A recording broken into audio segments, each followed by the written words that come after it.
guys, welcome to my new Thursday vlog, and today I'm going to be talking about a topic that I've wanted to talk about for quite some time, and the topic is the board game Monopoly. I'm sure you all know the board game Monopoly. It is this game that you play with your friends or your family and then you ruin your relationships forever. And so, I'm going to tell you 5 things that you might not know about the game, and then we'll see what happens. Thing number 1. The origins of Monopoly can be traced back to as early as 1903, but the game as we know it came to be at around 1933. It was invented in America, surprising absolutely no one. Thing number 2. In 1941, the British Secret Intelligence Service commissioned special boards of Monopoly that were to be sent to prisoners of war behind enemy lines, and these boards contained tools that they might use to escape, along with real money. Thing number 3. The character that we all know as Mr. Monopoly actually has a real name, and that guy is called Rich Uncle Milburn Pennybags. This character is also based on the real-life American financier known as J.P. Morgan. Thing number 4. The longest game of Monopoly ever played lasted 286 hours and was played on a treehouse. Holy shit. Thing number 5. The guy in the jail actually has a name as well, and his name is Jake the Jailbird, and the officer who sends you to jail is called Officer Edgar Mallory. So now that you know this stuff, you can go on and play Monopoly and act like you're the smartest person in the room and beat everybody else. And how do you beat everybody else? By getting all their money and becoming the only company in the business. And do you know what that is called? Monopoly. And that brings us to the other part of the video where I'm going to be talking about the economic concept of monopoly, because economics is cool. In economics, a monopoly is when there's only one company in the market and they're the only ones who provide a particular good or service. Like Stelco. You can tell if a market is a monopoly or if a company is a monopoly simply by looking for these characteristics. First off, they're the only company that is providing any particular good or service. There's no close substitutes. You can't really exchange it for anything else. So if you want a thing, you gotta get it from them. Secondly, they don't allow any other company to do business in the same market by doing different things like lowering prices and other things, which are called barriers of entry, because it stops new companies from getting into the market. Number 3, they are price makers and they can decide whatever price they want. Customers have no choice but to pay, kind of like Stelco. Thing number 4 has to deal with organizational goals. Different companies have different goals. Some companies want profit, some companies just want to survive, some companies want to do social good, and a monopoly, surprise surprise, only wants to make profit. Listening to all of this, you're probably thinking, monopolies sound like a terrible idea. So let me just support your way of thinking by telling you about some disadvantages of monopolies. First off, obviously, because they control the price, they can demand anything that they want. There's nothing that the customers can do but just pay up. Secondly, because they're the only company doing whatever it is that they're doing, they really have no competition and they have no motivation to do a better job. The third problem is a problem that we, the customers, have, because there's only one company that does one thing and there's nothing close to it in the market. What we're left with is a lack of choices. We don't have a lot of freedom in choosing. We don't have a lot of agency when it comes to buying whatever we want, so we're just stuck with what we have. Lastly, a monopoly is so set in its ways, it is so powerful when you first approach it, that they can act in ways that are really disadvantageous to other businesses. At this point, you're probably thinking, holy shit, monopolies are terrible. Why would anybody even want something like that? I'm gonna tell you that while they do have a lot of disadvantages, and while it does sound really evil, there are some advantages for having monopolies as well. One of the biggest advantages of having a monopoly is what is known as price stability. Since there's only one company that provides the good or the service, the prices can be really stable. There's no need for competing. If the company sets a fair price, then everybody benefits. But will they set a fair price?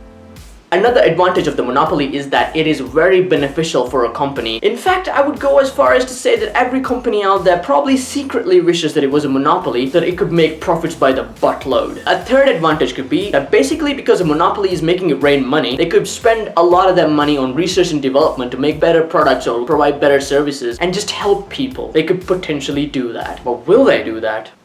The last advantage is also an example of the best types of companies to be monopolies, and those are utility companies. Companies that provide water or electricity or, let's say, public transport. Sometimes it's better if there's only just one company that does that. Could you imagine what would happen to the prices of water if different companies were competing to provide us that? It would be extremely unstable and sometimes we might not even be able to afford it. So to have power and stuff like that be at a fixed price is actually really helpful to the people, because then the essentials are not going crazy haywire. And also consider this, if the public transport system, let's say a train system, was controlled by a bunch of different companies, we would have different train tracks crisscrossing all over each other trying to get to the same places. But it would be much more efficient to have one company handle it all, so that it looks better, space is saved, the environment benefits as well, and the price is low too. Anyway, I hope you guys learned a thing or two about Monopoly the board game and Monopoly the economic concept. I've been wanting to talk about monopolies for a while because I personally think that economics is kind of cool. If you have any thoughts that you want to share with me about Monopolies the board game or the economic concept, you could just go into the comment section below and talk to me about it. Anyway, I hope you guys enjoyed watching my video. I will see you on Sunday with another review.